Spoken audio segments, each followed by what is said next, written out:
I thought about my mother and the lessons that she taught me. I've started writing a book. It's kind of a personal memoir. It's more my story of how I actually got to the Senate and was originally elected.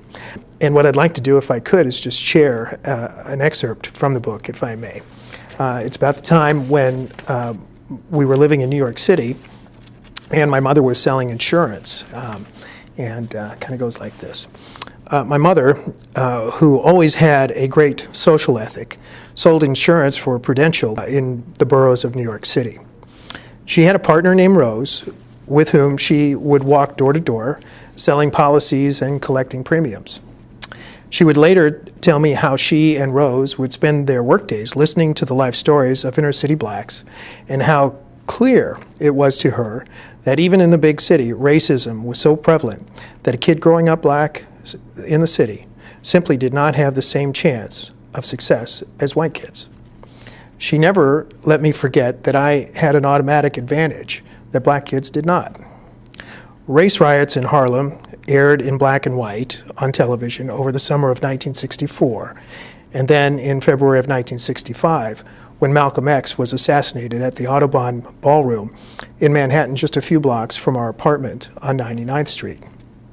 I remember to this day, as a 4-year-old, asking why then people were fighting in the streets. She said quite simply, because white people were not treating black people very well. On Sundays, she would send me to church with neighbors who attended a black Baptist church. There, I developed an appreciation for gospel music and the soaring oratory of black ministers.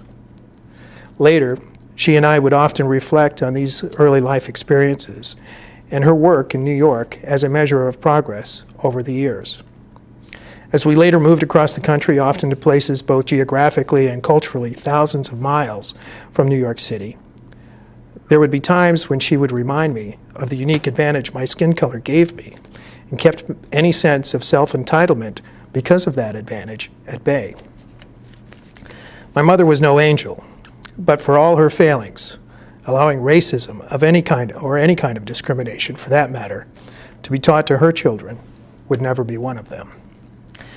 I often think of my mother when I speak about these issues with my children, and I see her in them, and quite frankly, I see a better America for us ahead as long as we keep passing on these messages and these lessons to our kids.